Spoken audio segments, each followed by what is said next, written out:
उसके अंदर ना। ठीक है, तो चलिए मैं भी एक दफा इस क्वेश्चन को रीड करता हूँ। देखें उसने क्या बोला है कि एक पर्सन सर ये आपके पास आया है। हाइपरट्रॉफी भी तो हो सकता था।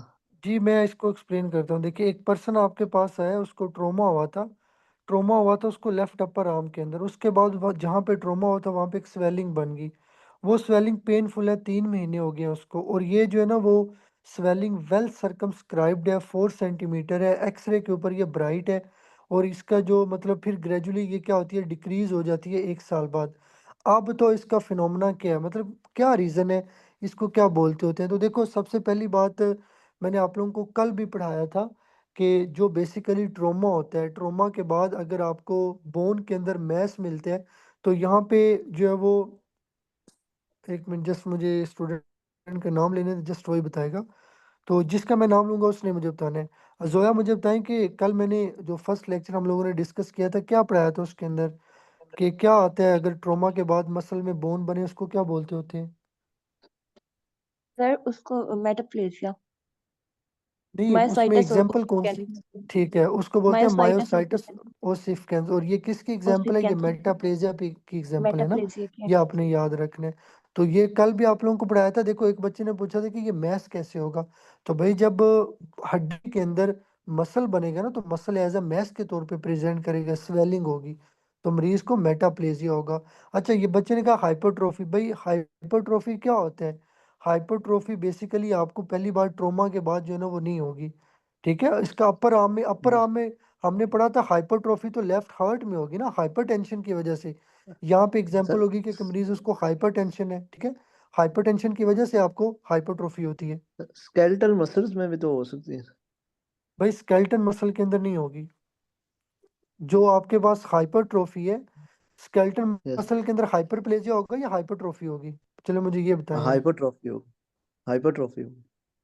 अच्छा जी, हाइपरट्रोफी कैसे होगी मुझे ये बताएं। सर उसमें साइज सेल का इंक्रीज कर जाता होता है। अच्छा देखिए इसमें एक चीज आप लोगों ने याद रखनी है कि जो आपके पास यहाँ पे आप कह रहे हो ना hypertrophy, first of all hypertrophy आपको हार्ट के अंदर मिलती होती है। ठीक है, जो मसल्स होते हैं हम्म, ना, मसल्स के अंदर आपको ज्यादातर जो है ना वो बाज दफा हाइपरप्लेजिया ज्यादा होते हैं, मसल के अंदर हाइपरट्रोफी कम मिलती होती है। ये आपने याद ओ, रखना है, पहला पॉइंट। ठीक। ठीक है, दूसरा पॉइंट आप लोगों को मैंने पढ़ाया हुआ है एग्जाम्पल के साथ। एग्जाम में जब भी एमसीक्यूज आता है ना, वो एग्जाम्पल देगा कि एक मरीज है उसको हाइपरटेंशन है। हाइपरटेंशन के अंदर हमने पढ़ा है कि मरीज को क्या होगी, आपके पास हाइपरट्रोफी होगी। मतलब हाइपरट्रॉफी, हाइपरटेंशन की हाइपरट्रॉफी। वजह से हाइपरट्रोफी होती है, आप लोगों ने एग्जाम्पल के साथ याद रखने।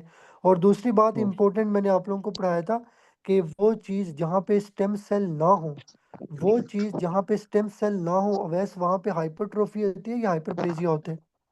वहाँ पे जहाँ पे नहीं है वहाँ पे हाइपरट्रॉफी होगी।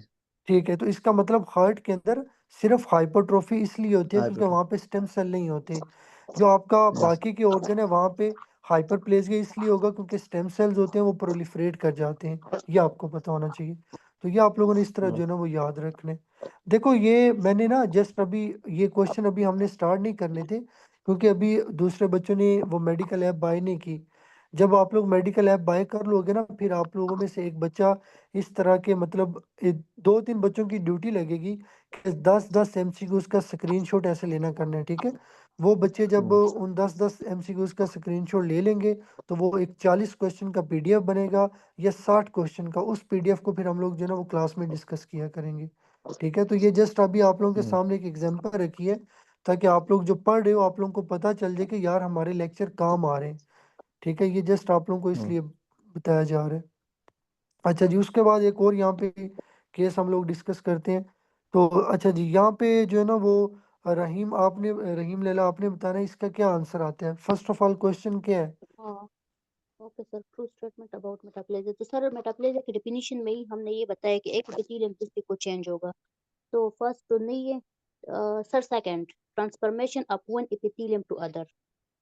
ठीक है, अच्छा अब आपने मुझे बताना फर्स्ट क्या होता है, increase in number of cell, इसको क्या बोलते होते हैं। सर इसको मेनली हाइपरप्लेजिया। ठीक है, इसको हाइपरप्लेजिया बोलते हैं। तो क्वेश्चन में जी सर। मेटाप्लेजिया पूछे ये निकल जाएगा।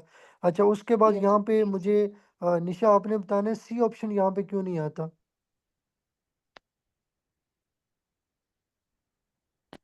सर क्योंकि ये वो जिसमें न्यूक्लियस डिस्ट्रक्ट होता है ये उसके बारे में आई गेस। ये किस चीज के बारे में? न्यूक्लियर सिमेट्री किसके अंदर चेंज होती है? सर जिसमें न्यूक्लियस डिस्ट्रक्ट होता है नहीं, उसकी एग्जाम्पल उसमें नाम क्या है? मतलब एट्रोफी, मेटाप्लेजिया, डिस्प्लेजिया, क्या बोलते हैं उसको? असद आप बताएं, शाबाश, हेल्प करें इनकी। डिस्प्लेजिया में सर। बिल्कुल, हम लोगों ने ये पढ़ा था ना कि जो न्यूक्लियर वगैरह यस चेंज है न्यूक्लियस टू साइटोप्लाज्म, ये डिस्प्लेजिया में आता है रेशो ना। तो बिल्कुल, तो देखो यार, एक चीज याद रखो, अगर बेसिक नॉलेज आता है ना तो एग्जाम के अंदर एमसीक्यू सॉल्व करना मुश्किल नहीं है। अगर आपको पता है हाइपरप्लेजिया क्या है, हाइपरट्रोफी क्या है, फिर आप इजीली जो है ना वो एमसीक्यूज को डिस्कस कर लेंगे। अच्छा जी, उसके बाद एक और मैं कोशिश करता हूँ यहाँ पे एमसीक्यूज आप लोगों के सामने ओपन करता हूँ ताकि आप लोग उसको जो है ना वो अच्छे से देख सकें। अच्छा जी, अब आप लोगों ने आई थिंक ये फिर वही अगेन आ गया, जस्ट 1 मिनट। ठीक है, तो ठीक है, ये करते हैं। अच्छा, अब आप लोगों ने ये मुझे बताना है, ठीक है, कि ये क्या चीज़ आती है। यहाँ पे मैं बच्चे का नाम लूँगा, उसने मुझे एक्सप्लेन करना है। तो यहाँ पे उमैर, आप बताएंगे इसका answer. Change of one epithelium to other is adaptation, sir. D. कैसे आएगा अडेप्टेशन? इसको एक्सप्लेन कर जरा, अडेप्टेशन कैसे आएगा?